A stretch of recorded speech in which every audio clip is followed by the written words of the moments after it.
Hi there, it's Ron again. I wanted to take a few minutes before I go on my run. It's like it's going to cool off a little bit here. To talk about Dzhokhar Tsarnaev. And as many of you know, yesterday we got the awful news out of Boston that his death penalty has been overturned.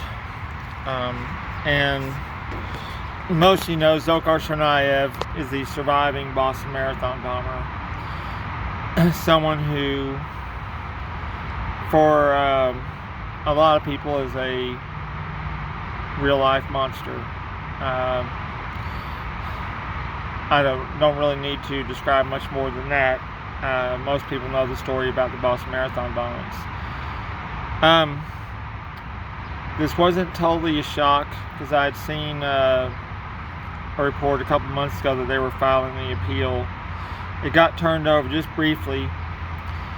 Dzhokhar's death penalty got turned over because two of the jurors, I thought it was just one, but it turns out, according to news reports anyway, it turns out two of the jurors before the trial were making posts on social media about the trial and about their opinion of the bombings and of their opinion of Dzhokhar and his brother Tamerlan. The judge knew this and still allowed them to remain on the jury, which is just mind-boggling to me. So, if we have anger about that, and I do, we should save our anger for the judge. That's just inexcusable behavior, and here's the result. Here we are. And I know that it's very upsetting news for me and a lot of people who were there, and even a lot of people who weren't there. It's upsetting news because of the monstrous crime that he committed. I wanted to talk for a minute about how to deal with that. And I think we'll just start with the bombings. How I got through the next day, and the day after that, and the day after that. I had help. My dog, my famous little red-nosed pit bull Pretty Girl, she functioned as an emotional support dog until she died a little less than 3 months later. So Dzhokhar was responsible for probably the second worst day of my life.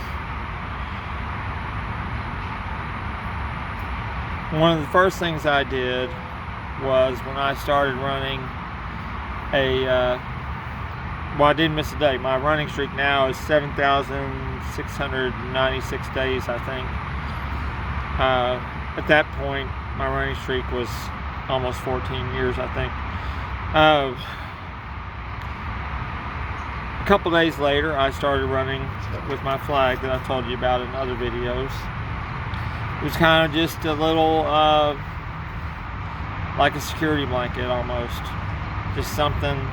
It was security blanket, and also a sign that this was my symbol that they were not going to stop us, that we were going to return the next year and cross the finish line. I was one of the 5,700 or so that were not allowed to cross.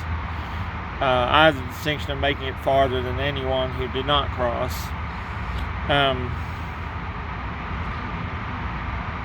Symbol of hope, symbol of defiance. I still run with it. It makes me feel good and gets massive positive response.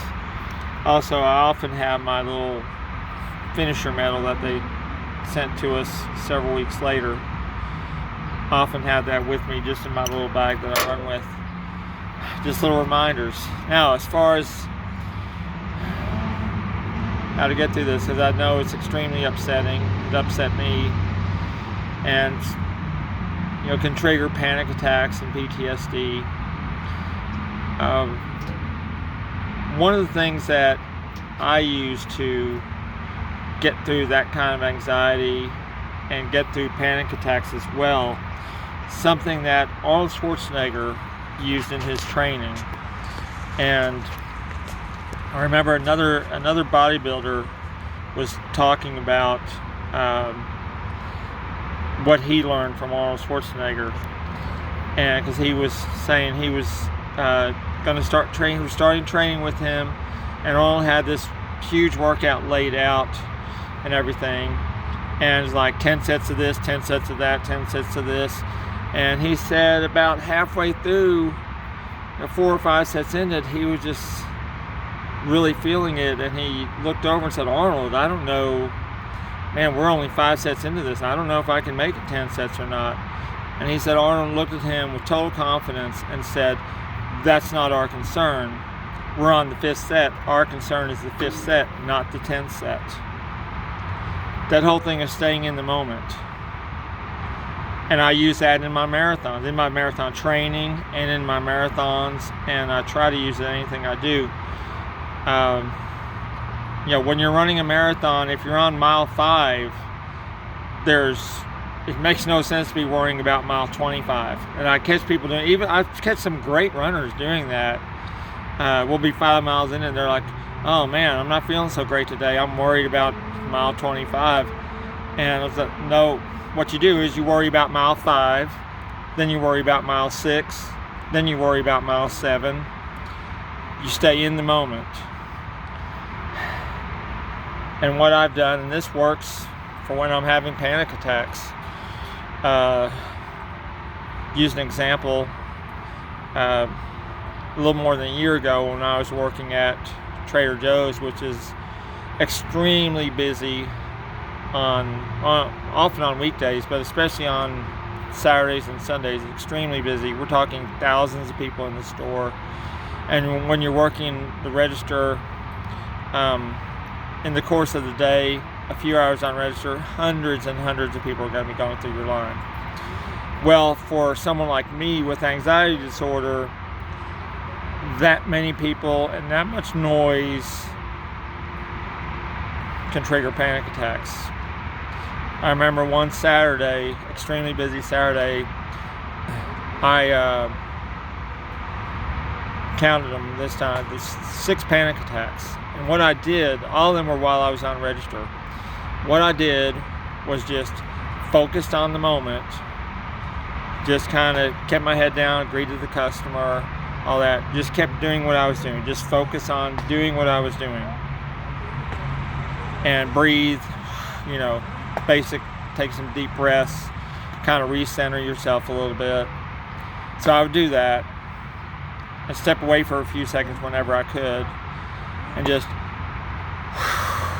it's when you let out a really big deep breath, it feels good. By the way, I'm wearing my infamous Boston Strong hand leather shirt. So that's what you do. So now with this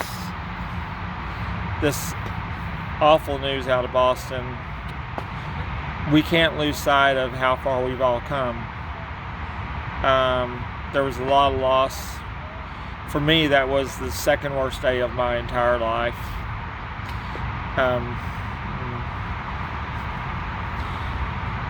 I've spent, let's use a photo bomb there. I spent Lord knows how many hours in therapy talking about Dzhokhar and about all of that. It nearly destroyed me. Nearly destroyed a lot of people. Some physically, lost limbs. Some people mentally and emotionally, because it was such a devastating event. We made it through that. Here it is 7 years later, more than 7 years later. If you're watching this, that's a hell of an accomplishment. We made it through the most horrible day in the history of marathoning ever. We made it through. Give yourself credit for that.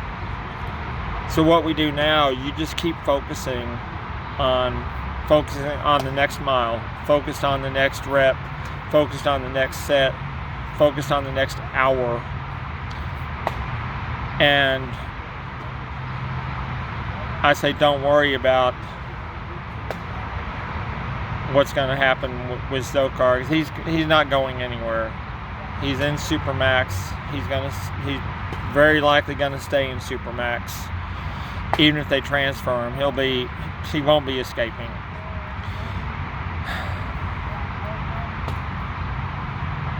If anyone is struggling, it is a struggle. But if you're having panic attacks or kind of having maybe a little meltdown over this or whatever, which is certainly justified, reach out. Reach out to me, reach out to friends and family, reach out to the hotlines, whatever you need to do. Also, speaking of, keep doing whatever you're doing. Whatever you need to do to stay centered, to stay healthy in your mind and your body. Running every day. Like I said, have my running streak, my flag, all that. Stay focused on the mile that we're on, in the moment that we're in, and just, like my therapist says, you acknowledge the hurt and the grief and all that, but so you embrace that and that's part of the process, let it go through you, but then just keep doing what you're doing that helps you. Running, walking, whatever it is that you do, but stay focused on what's ahead. Let's not let him impede our progress.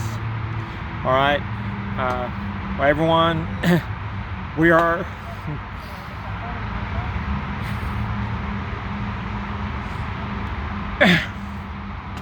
thought I'd get through this without breaking down a little bit, but we are Boston strong. Remember that. And my mom always said everything happens for a reason, and we are here for a reason. We are luminous beings. We are luminous beings. Remember that. All right, everyone, take care. Smile.